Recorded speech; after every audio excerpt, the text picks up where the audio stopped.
नमस्ते। कभी ऐसा हुआ है कि आप मतलब कोई जरूरी काम कर रहे हो और एकदम से फोन हाथ में आ जाए? हाँ बिल्कुल। और पता भी नहीं चलता कब स्क्रोलिंग शुरू हो गई, है ना? हाँ। हम सब इससे गुजरते हैं। तो आज की इस गहन चर्चा में हम इसी अनदेखी शक्ति पर बात करेंगे, हमारा ध्यान। हाँ, ये सिर्फ एकाग्रता नहीं है, बल्कि वो लेंस है जिससे हम अपनी दुनिया को देखते हैं और शायद बनाते भी हैं। बिल्कुल बनाते हैं। हमारे पास जो ये कुछ लेख और शोध पत्र हैं जिनसे हमने जानकारी ली है, वो इसी बात पर रोशनी डालते हैं कि ध्यान कैसे हमारी हकीकत को आकार देता है। सही कहा। चलिए समझते हैं कि इस शक्तिशाली क्षमता को हम सचेत रूप से कैसे इस्तेमाल कर सकते हैं। हाँ, और ये समझना बहुत जरूरी है कि ध्यान सिर्फ एक मानसिक क्रिया नहीं, बल्कि एक सीमित और बहुत कीमती संसाधन है। कीमती संसाधन, हाँ। जैसा कि कुछ स्रोतों में साफ बताया गया है, ये तय कर सकता है कि हम किसी काम में सफल होंगे या असफल, जागरूक रहेंगे अपने आसपास को लेकर या अनजाने में किसी भ्रम में खोए रहेंगे।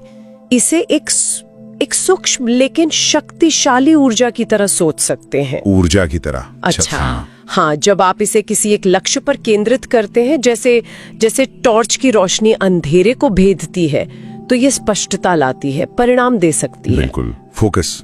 लेकिन अगर ये बिखरा हुआ है इधर उधर, तो हम थका हुआ और मतलब अप्रभावी महसूस करते हैं। हाँ, ये तो होता है। शोध ये भी इशारा करते हैं कि कैसे केंद्रित ध्यान हमारे निर्णय लेने की क्षमता को भी बेहतर बना सकता है। और आज के दौर में तो ये और भी मुश्किल हो गया है, बहुत ज्यादा। जहाँ हर तरफ से ध्यान भटकाने वाली चीजें, हमारे स्मार्टफोन की लगातार बजती वो नोटिफिकेशंस, अंतहीन सोशल मीडिया फीड्स, जानकारी का सैलाब है पूरा। हाँ, आपके भेजे गए लेखों में भी इस बात का जिक्र था कि कैसे ये निरंतर भटकाव हमारे ध्यान को टुकड़ों में बांट देता है। हाँ, वो फ्रैगमेंटेड अटेंशन जिसे कहते हैं। सही, जिससे हम वर्तमान क्षण से कट जाते हैं और गहराई से सोचने की क्षमता वो शायद खो देते हैं। बिल्कुल।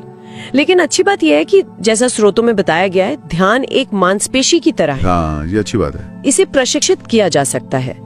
माइंडफुलनेस या ध्यान जैसी तकनीकों के अभ्यास से हम इस ध्यान मांसपेशी को मजबूत कर सकते हैं। बिल्कुल, ये ट्रेनिंग जरूरी है आजकल। और एक दिलचस्प बात जो सामने आई वो ये है कि हम हर पल अपने ध्यान से अपनी वास्तविकता को ऊर्जा दे रहे हैं। हाँ, ये बहुत महत्वपूर्ण नुक्ता है। चाहे हम किसी चीज को पसंद करें या नापसंद, जिस पर भी हम ध्यान केंद्रित करते हैं वो हमारे जीवन में और मजबूत हो जाता है। हाँ बिल्कुल। अगर हम पाते हैं कि हमारे जीवन में नकारात्मक चीजें लगातार बनी हुई हैं, तो ये सोचने वाली बात है कि कहीं हम अनजाने में उन्हें अपना ध्यान तो नहीं दे रहे। सही बात, अनजाने में। आपके नोट्स में भी इस पर जोर दिया गया था। चिंता करना, शिकायत करना या मन ही मन नकारात्मक बातों को दोहराते रहना, ये सब ध्यान देना ही है। बिल्कुल, ये सब ध्यान देने के ही रूप है। तो समाधान क्या है? जैसा कि स्रोत सुझाते हैं, सचेत रूप से अपना ध्यान नकारात्मकता से हटाकर उसे पॉजिटिव चीजों पर लगाना। हाँ, उन चीजों की ओर मोड़ना जो सकारात्मक है, रचनात्मक है। हाँ, अपनी जिम्मेदारियां निभाना जरूरी है, लेकिन उन्हें अपने ऊपर इस कदर हावी ना होने देना कि वे हमारी सारी मानसिक ऊर्जा सोख लें। उनको मैनेज करना, हावी ना होने देना। बिल्कुल, सीधी सी बात है। जहाँ ध्यान जाता है वहीं ऊर्जा प्रवाहित होती है। डर और चिंता पर ध्यान केंद्रित करने के बजाय अगर हम अपनी आकांक्षाओं, अपने लक्ष्यों और सकारात्मक संभावनाओं पर ध्यान केंद्रित करें, तो हम अपने विचारों को ठोस कार्यों में बदल सकते हैं। सही। और जब हम रचनात्मक कार्यों में पूरी तरह डूब जाते हैं, जिसे अक्सर वो फ्लो की अवस्था कहते हैं ना। हाँ, फ्लो स्टेट। मतलब जब किसी काम में इतने मग्न हो जाते हैं कि समय का पता ही नहीं चलता, तो हमारा ध्यान पूरी तरह केंद्रित होता है। बिल्कुल। और स्रोतों में इसके सकारात्मक शारीरिक और मानसिक प्रभावों का भी जिक्र है। हाँ, मैंने भी पढ़ा था। इसके विपरीत लगातार नकारात्मक विचारों या चिंताओं पर ध्यान केंद्रित करने से हमारी ऊर्जा वो खत्म होती है और तनाव बढ़ता है, ड्रेन हो जाती है एनर्जी। हाँ, तो ये वास्तव में एक सचेत चुनाव है। या तो हम बाहरी उत्तेजनाओं और आंतरिक नकारात्मकता के बहाव में बहते रहे, या फिर अपने ध्यान के स्वामी बने और चुने कि हमें अपनी ऊर्जा कहाँ लगानी है। अपने ध्यान के नियंत्रक। बिल्कुल। कुछ लेख तो यहाँ तक कहते हैं कि ध्यान में महारत हासिल करके हम अपनी कथित सीमाओं से आगे बढ़कर एक बेहतर वास्तविकता का निर्माण कर सकते हैं। वाह, मतलब सिर्फ एकाग्रता नहीं बल्कि वास्तविकता का निर्माण। हाँ, एक तरह से।